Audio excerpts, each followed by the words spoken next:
Hey everyone, welcome to my Barbara Walters interview special.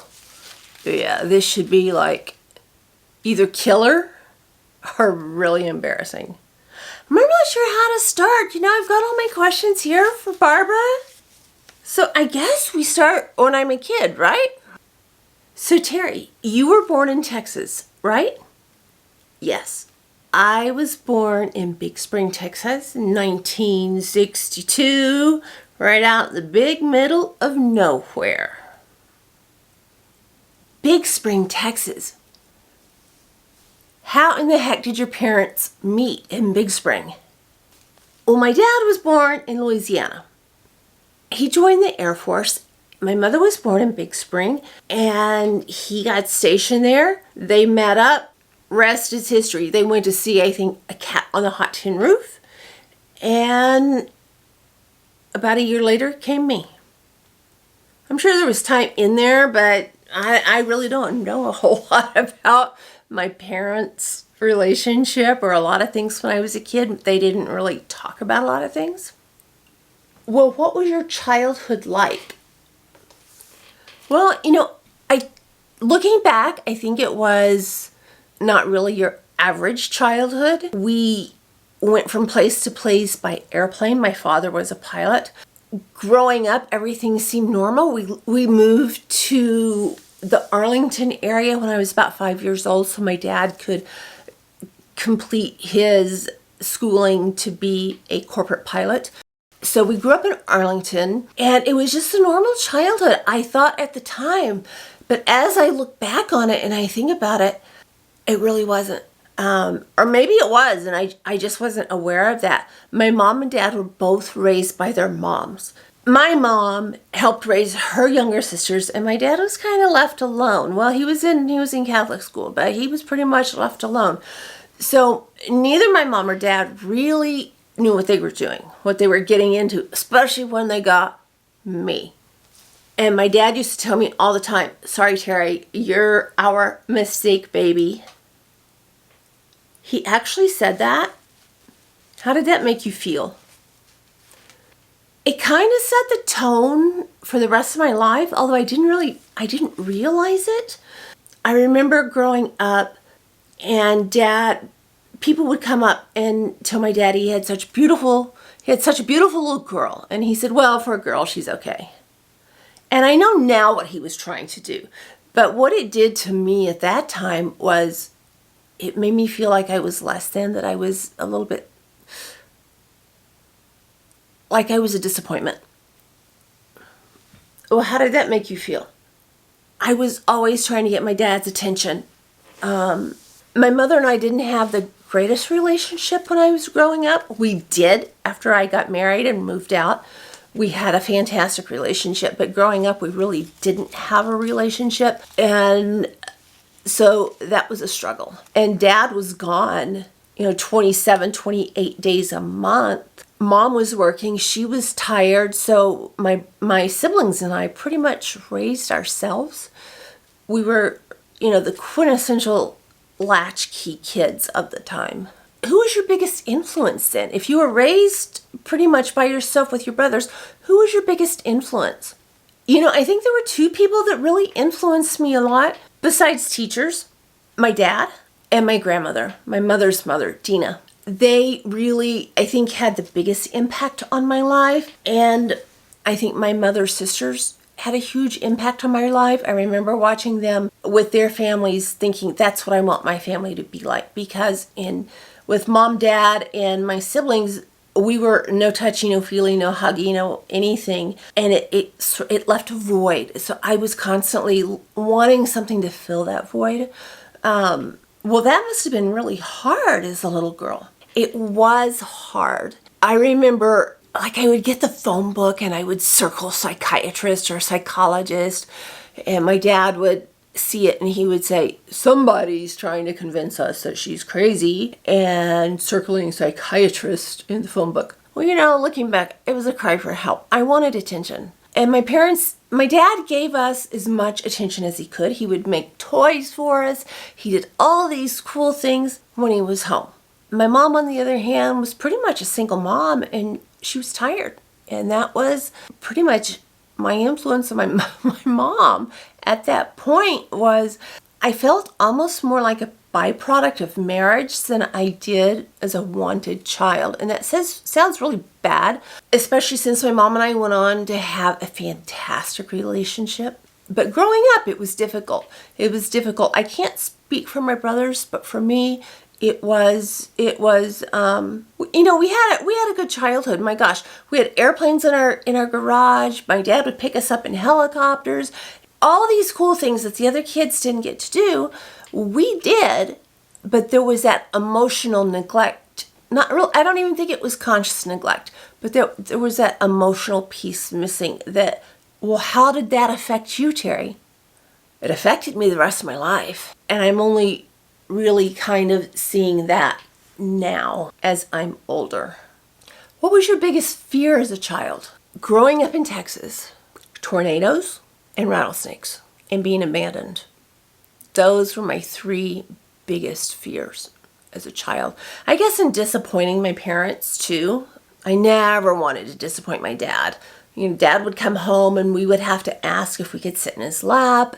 And that sounds really weird, but it was almost as if, here's Dad. He's really tired, and we had to be really careful because, he had this really stressful job with these high-profile clients. And I don't know, it was just an atmosphere of having to tiptoe around. So I think that really impacted my mental health. It left me with lifelong insecurities, as I'm now finding out at 59 years old. What was your worst childhood memory? Wow. My worst childhood memory? The nightmares I would have that monsters were coming, or that I would come home and that my house was gone and I couldn't get to my parents. Did you have any good memories from childhood? Yeah, I did. I mean, my gosh, my dad, he made our toys. He was always making all of these really cool things. He was always introducing us to really cool people. As a matter of fact, my dad introduced us to... My dad grew up in New Orleans, in the French Quarter. He had his first job when he was 10 years old shucking oysters. And so one of my dad's main goals in raising us was making sure that we knew that the people that shucked the oysters and the people that put gasoline in our car were the same type of people, or to be respected the same as the movie stars, the presidents, the politicians, the businessmen, the rock stars that he flew. He introduced us to everyone.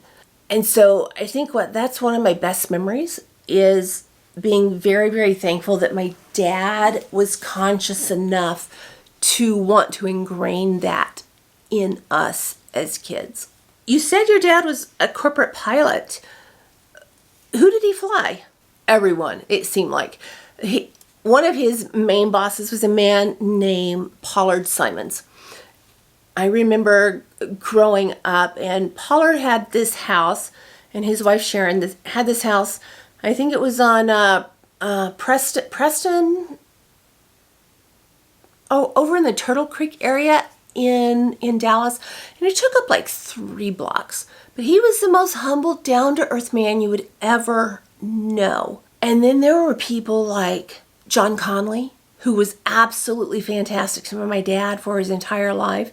John Conley, John Conley, Lloyd Benson, and Pollard Simons built a golf course in Jamaica at a plantation called Rose Hall. The golf course was called Trial Resort. And so my dad spent, talk about life of lives. My dad spent 3 weeks a month on the beach of Jamaica. Yeah, and we're waiting for him to come home. He would come home with the coolest stories. What are some of the stories? Firing LBJ from his jet because he wasn't a very nice man, according to my dad. He would tell us, he would bring us things from Led Zeppelin, from all of these rock bands. A couple of years ago, actually, I got to meet up with some of my dad's former clients. Danny Hutton and Michael Alsop from Three Dog Night, and they remembered me. They remembered my dad, and that was really cool. That was a cool moment. I mean, they were just like regular people. Everyone was just normal people, unless Dad didn't like them, and then he would let us know he didn't like them. What did your mom do when he was gone all of that time? She worked a lot. You know, we had a pretty privileged life as children, but it came at a huge expense, and it was one of the reasons my husband and I made the decision for me to stay home and raise my kids. It left me, I can't speak for my brothers, but it left me feeling, as I said before, very insecure and afraid that I was going to lose my parents. So I wanted to make sure I was home for my kids. Well, both of your parents have passed on. You've lost both of your parents. Yes, I did. That was difficult. That was probably one of the most difficult times in my life. I remember getting the phone call that my mother had been killed. And I was just numb. I had no emotion. And one of the things that I would think was, if the police had to talk to me for some reason, I would be completely arrested because I had no emotion. I was just on autopilot. The only thing I remember thinking was, I need to get to my dad. I need to get to my dad. I need to get clothes. I need to get my dad. The things that I had to do, it was just very robotic, very mechanical. I don't even think I cried. My mom and dad had broken ground on their home the week that she died. And so I helped my dad finish building the home because I knew exactly the way my mother wanted it. You know, it's really funny. In my mother's death, I think I got the greatest gift of my life, which was my dad. It was the first time that we had a really close relationship. We talked all the time. We were together. I was there at least half of the month for 13 months until my dad died. Well, how did you feel when your dad died, losing your parents so close together? It was the strangest feeling. I remember feeling like a kite whose string had been cut. I had no base. I just felt like I was floating. And I realized when jumping in to take care of our dad, we really never had the chance to grieve the loss of our mother. So it was sort of a double whammy, and it really tore me up. It changed the course of my life. How so? Well, I think at that point,